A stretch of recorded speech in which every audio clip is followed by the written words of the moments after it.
Here, are we rolling? Because I got to make a comment before you even ask. So, the gun laws at San Bernardino weren't quite restrictive enough for people to defend themselves. Now I want to make it even more difficult for good people to defend themselves against the engineered recidivism and the known terrorists who are not stopped, but they want to stop good people from being able to defend themselves. Boy, that's really clever if you happen to live on Planet of the Apes, or maybe your cuckoo's flown over the nest. This is insanity. The Jerry Browns and the Pelosi's and the Boxers and the Maxine Waters, they already have their dream gun control. Their dream gun control exists, and it's called gun-free zones. And I hope you're paying attention, because in your gun control dream of gun-free zones, universally, 100% of the time, the most innocent lives are lost. How dare you want more of those, and to further restrict law-abiding citizens from defending themselves? Shame on you! Criminals love California gun laws. They just love them. And those that support them have no soul. Next question. All right. So you're calling on people, including yourself, to turn down harsh political rhetoric, right? Yes, ma'am. So, and that's following San Bernardino and the other mass. Well, wherever the lunatic fringe has somehow found in their brain-dead soullessness to find license to actually be violent because of, shall we say, harsh, intense, even passionate rhetoric. There is never an excuse, and those who speak passionately and harshly hold no responsibility for violence. Only the violent people are guilty of violence. But because political correctness and so much of the left media, Southern Poverty Law Center, are just terrible, terrible people. Huffington Post is infected with such dishonest, clear and present America haters. They have fanned those flames of violent rhetoric to such a degree that I thought I would step out on behalf of conservatives and the gun owners of America, where we condemn all violence, and I would make a genuine and sincere, not just effort, but accomplishment of not using street slang the way I was brought up. We use certain words on the streets of America that indicate and hint to no violence, but I'm not going to even use those street slang terms anymore as a genuine a statement on behalf of the right and conservatives and Republicans that we condemn all violence and all harm to our fellow Americans. Welcome back, Jaz McKay, program 1560 AM, 97 FM, KNCR. Give me mic number 4 and mic number 2. Boy, that was that. I wish that question and answer was live on the air. That was good stuff. That was good stuff right there. It was. You still with me, lady? Alicia, will this be on at what time tonight? 5 o'clock. 5 o'clock and probably 6 o'clock. Good. I put it on 5, 6, 8, 9, 10. 11 too. Oh, okay. Okay, If you want 11, we you want got 11, we want 6, and we want 5.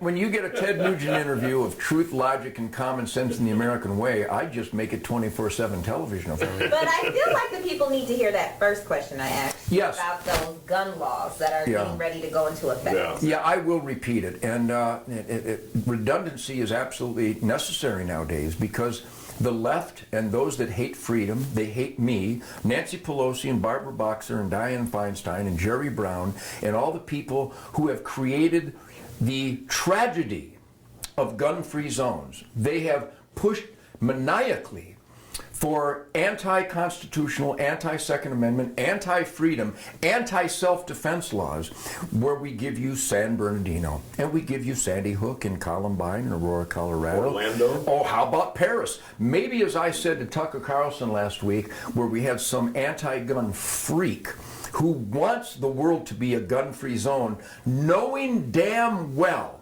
that gun-free zones, Jerry Brown's dream gun control, Barbara Boxer's, Dianne Feinstein, Maxine Waters' dream of gun control, it exists at gun-free zones. And in every instance, the most human lives are slaughtered in these gun control, gun-free zones.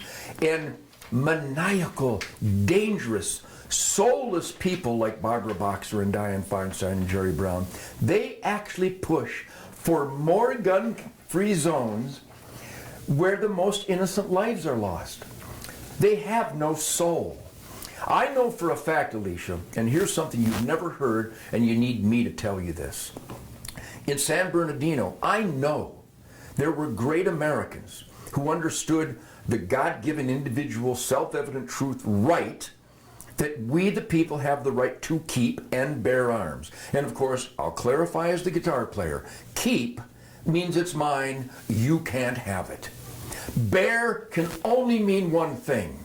I've got a couple on me right now, and they're loaded. That's what the Second Amendment says. That's what it means. And unless you're a convicted felon, you are over the age of 18 in America, you can carry a gun in America. Period. And I dare Jerry Brown to debate me on that, because I'll go Pierce Morgan on him. And I will absolutely eviscerate that lie. And the point being is that if they're proposing new gun control laws, you know who's celebrating increased gun control laws? Criminals. Criminals love Jerry Brown. Criminals and thieves and rapists and murderers and child molesters and carjackers and gangbangers, they thank Maxine Waters. They say thank you, Nancy Pelosi. They say thank you to these gun control freaks, because who wanting to commit murder and mayhem would dream of anything better to create that tragedy in than a gun-free zone? And here's the point I was going to make. In San Bernardino, in Sandy Hook, in every one of these gun-free slaughter zones, I know for a fact, and you'll hear it here first, there were good Americans who understand the concept of self-evident truths, and they would have been armed that day if they were allowed to be. And they could have stopped the carnage, possibly before it ever started. It happens every day in America, but it's not reported. It's not reported in the media, because the media is hell-bent on creating more gun-free zones, which means they're hell-bent on creating more innocent slaughters. Shame on them. Shame on you, Jerry Brown. Shame on you who hate the NRA. Shame on you who want gun-free zones so that more innocent lives can be lost. It's impossible to understand how such evil can exist in people's hearts and souls to want more innocent death in their gun-free zones. It's a tragedy. All right. Heard it here first. Well, I'm not actually here. You've heard it here every day of my life, because I do media every day, but you heard it right here in a very succinct and detailed and passionate articulation of what the vast majority of Americans already know and agree. They agree with me, not Jerry Brown. All right, so my second question was about, turning down, you have been vocal about turning down political rhetoric following the mass shootings. Yes. How are you doing that, and how are you encouraging others? Well, I've used harsh and very impassioned street slang in the past. For example, when Hillary Clinton and Barack Obama and all the freaks of the left and the Democrat Party were trying to ban certain firearms to create more slaughter zones for evil, I stood up on stage in a very adrenaline-charged moment. Is there any other type of moment on my stage? I don't think so. It's all adrenaline. I give birth to adrenaline monsters by the minute on stage. And in that moment, in my response to another attempt to destroy and infringe, violating their constitutional oath not to, I stood up with props on stage that looked like machine guns, and I told the then Senator Hillary Clinton and then Senator Barack Obama to suck on my machine guns. You're not passing any more laws. By the way, that smile on your face is a perfect response, because everybody in the audience howled with laughter, because nobody of any intellect whatsoever thought I wanted anyone's lips anyone near my machine gun. It was a metaphor of a passionate response to an outrageous violation of my freedoms in America, and I used a metaphor, suck on my machine guns. And translated for the mentally impaired out there, that means, no, you're not gonna ban my damn gun. So instead of saying suck on my machine guns in the future, I'll say, no, you're not gonna ban my damn gun. You have to be mentally deranged, and I've already mentioned a number of names that qualify. You have to be mentally deranged and consumed with dishonesty to attempt to claim I was actually inviting anyone's lips anywhere near my machine gun. Here's the ultimate statement of that. If the left was attempting to pass more taxes on Buicks, I would have said suck on my Buick. But I didn't want their lips anywhere near my Buick. I don't even own a damn Buick. So you see what I mean? They're just metaphor challenged. I'm not. I'm the master of metaphor. I am Lenny Bruce, Sam Kinison, and Richard Pryor with street slang that intelligent, aware, sophisticated people have no problem with. Dirtbags, on the other hand, are confused, and I'm here to confuse dirtbags. But someone would think, well, dirtbag, that's a harsh term. Well, then get used to it, because I'm using the term dirtbags, and only the guilty need to be guilty. And Alicia continues. Last question. Yes, Any ma'am. words of advice for conservatives living in Kern County, Bakersfield? Well, first of all, you're in a good realm. This is a good environment for a conservative. Conservative, of course, means, and you stop and think, Alicia, this is so fascinating. So Ted Nugent's considered a voice for conservatives, but I actually wrote Wang Dang Sweet Poontang. Typically, conservatives would reference Lawrence Welk music and Mr. Rogers articulation.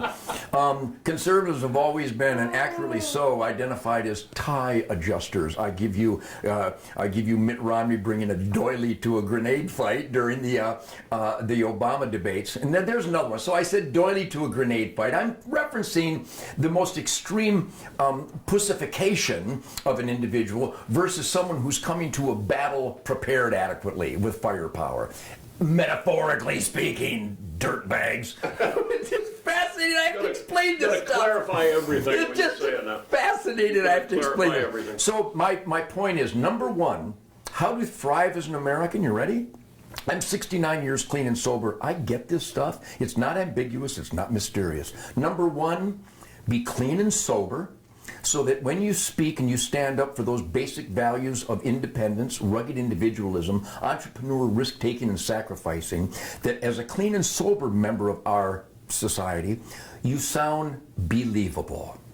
I sound believable because the authority of the content of my message is indisputable unless you're out of your mind. And by being passionate and authoritative, referencing evidence and common sense and the pulse of good people everywhere, we are meant to confuse the lunatic fringe, i.e. Democrats and liberals. Number 1A, be a member of the National Rifle Association. Because if some man can tell you that you will be disarmed and helpless, you are a slave. And unless you're a member of the National Rifle Association, you don't matter when it comes to freedom. Let that sink in, my friends in Kern County. You should be a member, certainly in California, of the California Gun Owners. Gun Owners of California, great organization on the front lines of freedom and independence. Gun Owners of California and the National Rifle Association, because if you are not a member of the National Rifle Association or the Gun Owners of California, Nancy Pelosi thinks you're tolerable. And if Nancy Pelosi thinks you're tolerable, you're a dirtbag. So be an activist. I have saluted so many flag-draped coffins who gave the ultimate sacrifice, fighting evil, so you can have an American dream. How dare any American not participate in this hard-earned, sacred experiment self-government by doing our We the People responsibilities, communicating consistently with our elected employees and holding them to constitutional accountability. You can play that in a loop tape anytime you want, because that's the essence of America. We the people, constantly communicating with our elected employees, demanding constitutional accountability. And California has gone to crap because the apathy, it isn't even the left isn't responsible, it's those hardworking Californians who don't vote, who don't communicate with their family at the Thanksgiving dinner table and at the barbecue and talk about freedom and talk and explain how gun-free zones are where the innocent lives are always slaughtered. And that taxes are just torched by the Democrats. They're not applied in a meaningful and effective manner to help anyone's quality of life. They just torch them and create programs that accomplish nothing. Yeah, but we build a $95 gazillion train that nobody wants. Yes. That nobody will use. One of 1,000 examples. One of just thousands upon thousands. We'll be right back. More with the Nugent. We'll go back to the phones.